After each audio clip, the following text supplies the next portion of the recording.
Hello everyone, welcome back to my channel, The Nature and the Wild. So today we are going to discuss a very hot topic, especially in the bird photography. How we going to shoot the birds while they're in flight? What kind of camera settings we should use? What kind of camera we should use? So we're going to cover all these aspects one by one during this video. But the first thing first, practice. Go out, take your camera, go nearest place where you know a lot of birds can be found. Doesn't matter what kind of bird, it can be a duck, it can be seagull, whatever you can see. And if you see they are in action like flying or fighting, or just try to capture as much as possible pictures. Try different settings on your camera, and at the end it will give you the great control over the camera. You will have some perspectives and some settings already imprinted in your mind. So let's start this video. Stay tuned.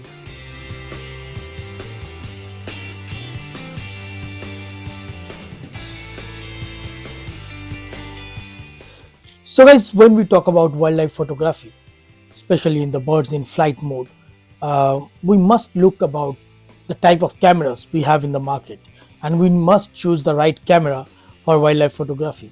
So we need to think about 2 points in the mind.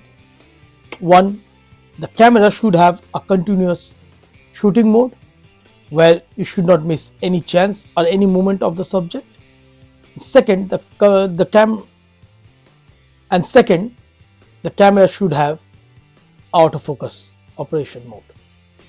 So that means the camera can be customized to use different autofocus points of the subject, and that is pretty much needed for the wildlife photography. So let's move to the topic. The first option, while we want to shoot the birds in flight, the first setting we need to check when we have our camera in hand, the autofocus operations. I am a Canon user, and if I look into my Canon camera, I have autofocus operation. There are two kinds of operation. One is continuous autofocus. So that means if the subject is sitting and you are focusing on the subject, it will keep the focus on the subject. But what about if the subjects move drastically? Then we have the second option called AI servo.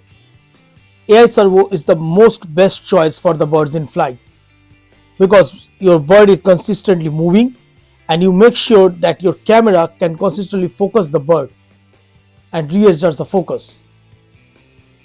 So set your camera on the AI servo.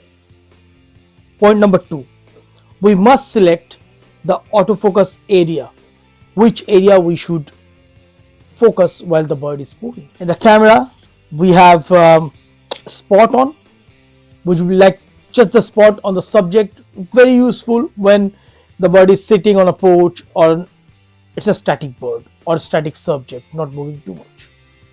But when they're moving too much, you might think to expand the autofocus area. If you have more area to focus, then you have more chance to think where the bird can move suddenly, right? So exactly. So what I use in Canon R7, you have a zone 3. I have a zone 3 autofocus area, and I keep the eye tracking on the bird. So when I focus on the bird, it's moving, my camera tries to focus on the bird consistently because I'm using AI servo, and I have bigger area where my camera can think where the bird can go, and it's keep tracking its eye. So this is a very important option you must try before shooting the birds in flight.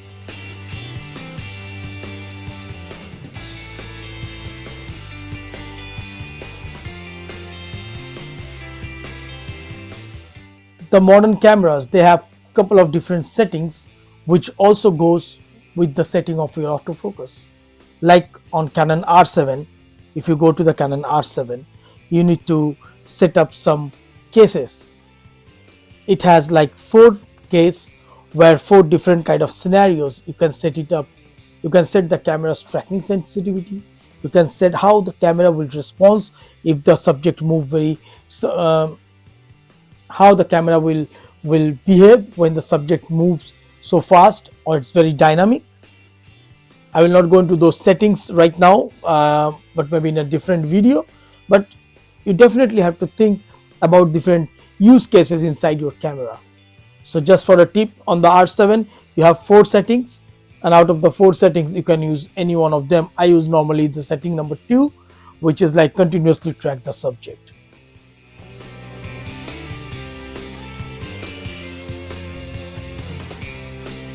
One more thing we must think about it. You have a big bird which fly very slowly, and when it flies slowly, it's more easier to capture the bird. That time our camera's tracking sensitivity comes into the picture. So the more you put the settings are more sensitive, so that means if the subject moves faster, the camera's tracking system works faster with it. And if you put the less sensitivity, then the camera will track it slower than as usual. So always judge the bird or your subject which is moving, how fast it can move. Like an eagle moves with a normal speed, but a small bird like a robin is too fast. So you need to adjust your tracking sensitivity. This option is very useful. What we do normally when we try to take a picture, we always put our shutter button. Of course, the button which we press to click the picture is on a focus mode. But what's going to happen if you try to capture the bird which is moving too fast? You focus it, it's in focus, you click, the birds move from here one point to another point, you again focus, you move. You are wasting a lot of time in that process, and your camera need to readjust the focus each and every time, the tracking each and every time you press the button. So what we do, we're going to move the focusing point from the shutter button to the back button. Every DSLR camera or the new H cameras right now we have, like Canon R7, R5, R6 has a back button. You can customize this back button as your autofocus. So once you press the back button, focus the bird, tracking is started to press the shutter button to click the picture. And believe me, it will give you more freedom, more time to think and capture the nice in each and every moment of the bird, because your camera don't need to readjust the focus. That is the beauty with the modernist cameras right now. I will suggest you guys use your camera on a shutter priority mode. So that means when you put your camera on the shutter priority, let me just put it.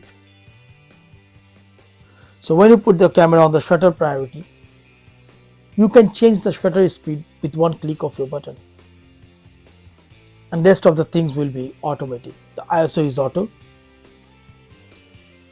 For the bird, relatively, we need to think about the shutter speed, and it's proportional to the bird speed. What does it mean? If you have a small bird and those small birds are flying more faster than a bigger bird. As an example, if you are photographing a small, let's say a robin, its flaps is being much faster than a kite. So you need to put your shutter speed higher. So any small bird, thumb up the rule, if you put your shutter speed more than 1000, 1000, 1200, it's absolutely fine. 1000 shutter speed is a very perfect for photographing the bird in flight.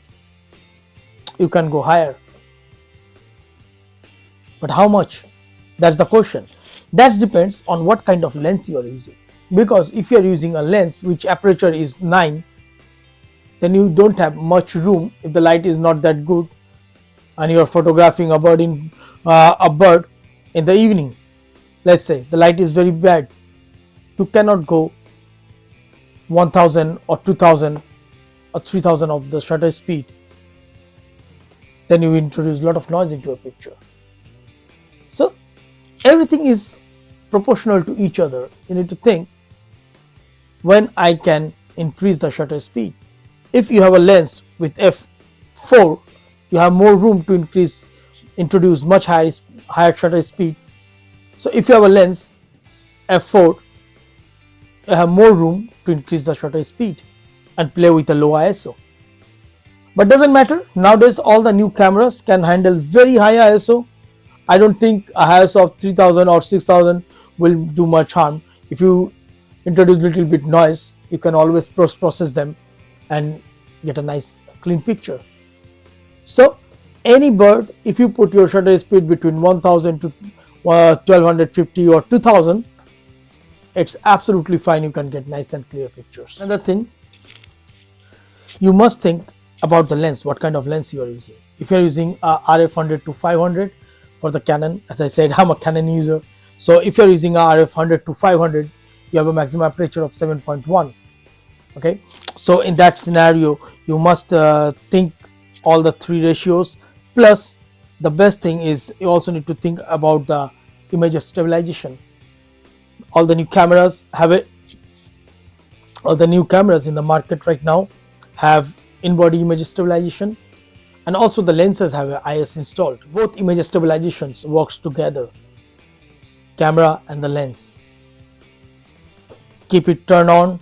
Put your focus point infinity. Every lens nowadays have most of the time 1 or 2 focus length mode, like the RF lenses have 1 to infinity, so you can just turn it on at the maximum focus. Just to summarize, guys, get a nice camera with continuous shooting speed, with more autofocus point, put the tracking on, animal tracking, bump up your shutter speed, get as proportional to the bird, what kind of bird you are photographing, and get the nice ISO level so that you will not introduce a lot of noise.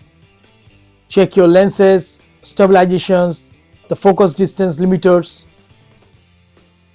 If you keep all of this in mind, set up your camera in that way, and then all you need to have patience. Just wait, practice, and click the picture.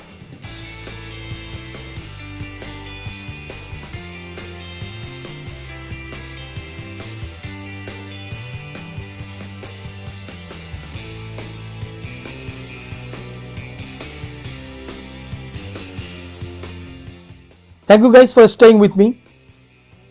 Please like and subscribe my channel. Let me know what else you want to know.